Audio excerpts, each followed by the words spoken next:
So welcome back to the aerodynamics class. So there was some question on the starting vortex and correspondingly the circulation and the lift. Hence we will look into the starting vortex and lift and the circulation today. Right? I acknowledge John D. Anderson's fundamental aerodynamics. Right?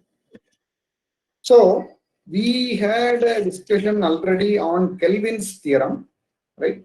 So the Kelvin's theorem, which discusses that the time rate of change of circulation around a closed curve consisting of same fluid elements is 0.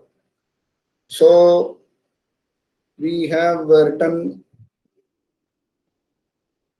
this d gamma by dt is equal to 0, right? And we have drawn something like a closed curve, right? And having a fluid elements. And the same fluid element at the later time t2, it was like this, and consisting of the same fluid element. And the curve is C2, and this is C1, and having a circulation of gamma 1 and gamma 2, right? And we have made a conclusion that based on the Kelvin's circulation theorem, the time rate of change of circulation around a closed curve consisting of same fluid elements is 0. Right? So now we will use this principle in order to have a discussion on the flow over an airfoil, right? So we will have a consideration. Say there is an airfoil, right? And again, I draw the same airfoil, right? Now, the case 1, the free stream velocity V infinity is equal to 0. That means there is no flow around the airfoil and the fluids are at rest.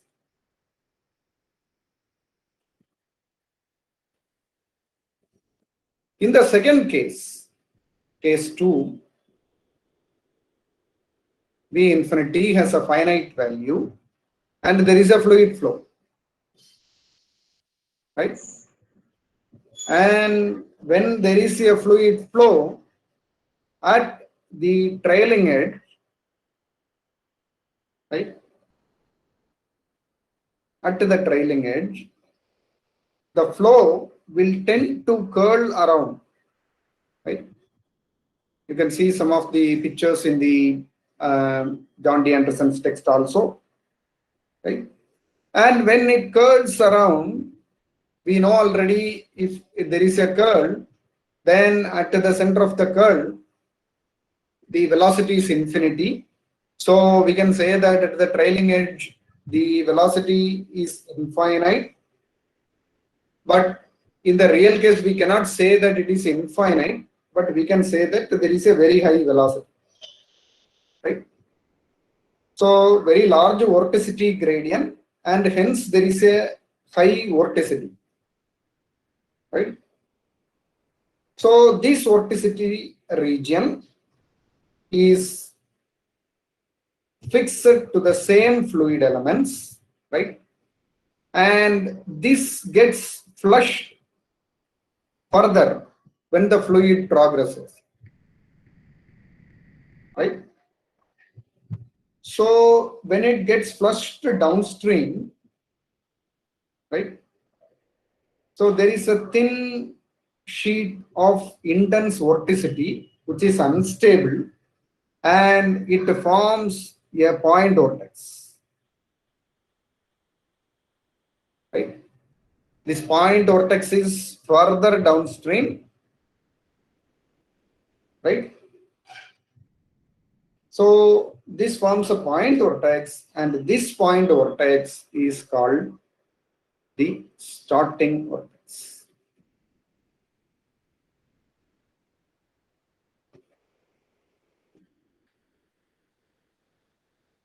Now, I study the case 1 and 2 in detail. Right. So let me take an airfoil. Right. So this is case 1 where V infinity is equal to 0. And there is a fluid element in this curve, that is C1. And this is the airfoil. And around the airfoil there is no motion. And the circulation around the curve is 0. Right? Curve C1 is 0 because the fluid is at rest. The second case, having the same airfoil, right? And there is a finite V infinity, finite velocity V infinity, and there is a formation of the trailing vortex, and with respect to some time, the trailing edge vorticity gets flush, and at a further downstream it forms a point vortex, right? So I draw the closed curve. Say this is C2, and for your information, the fluid element at C1 and C2 are same. So we can write based on the Kelvin circulation theorem, gamma 2 is equal to 0. Right? So this point vortex makes an circulation of strength gamma 3, right?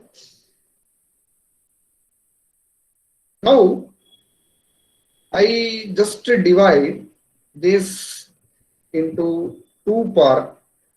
Say this is curve C3 and this is curve C4, right? The curve C3 consists of the point vortex, and the curve C4 consists of the airfoil, which in turn have a circulation, the clockwise circulation of gamma 4,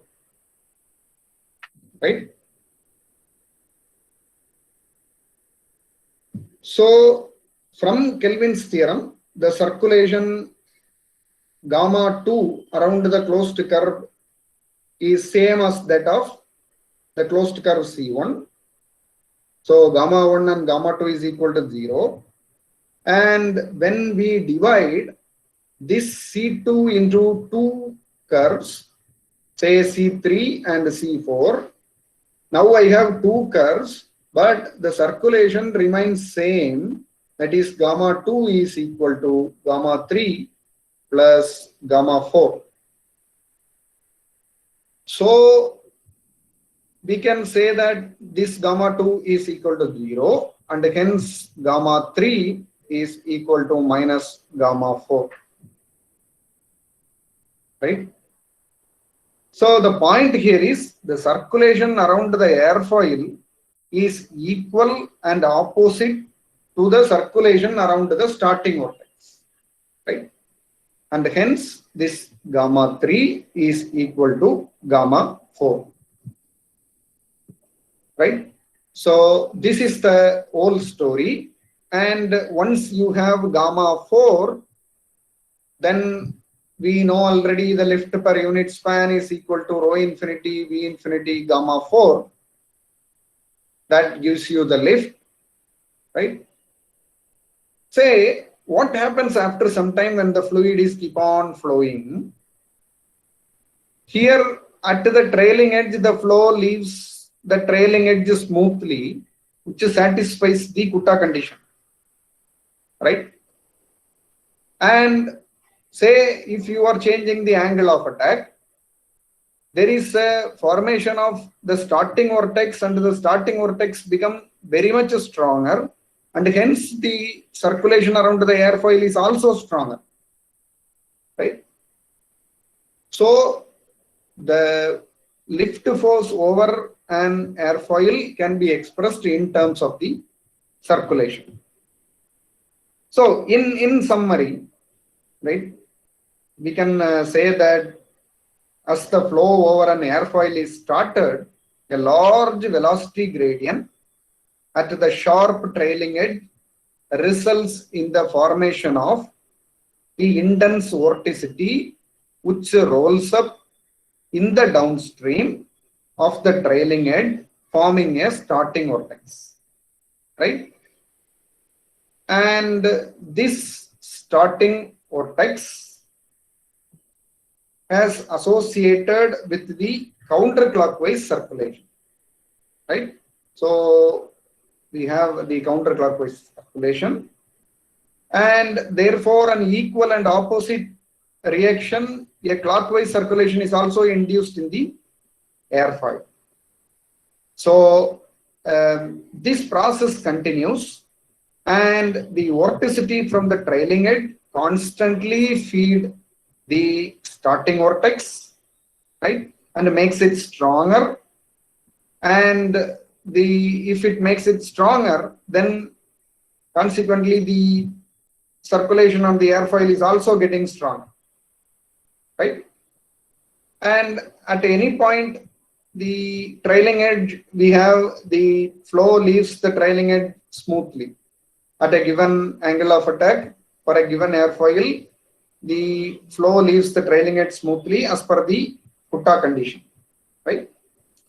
So this is how the circulation is induced in the airfoil, and hence the lift is produced, right? So what happens if the vortex which sheds from the trailing edge? If the vortex sheds from the trailing edge, what happens is the starting vortex may not grow in its strength. So there will be a steady circulation which exists in the airfoil, right? So with that point, I conclude the starting vortex and lift. Thank you very much.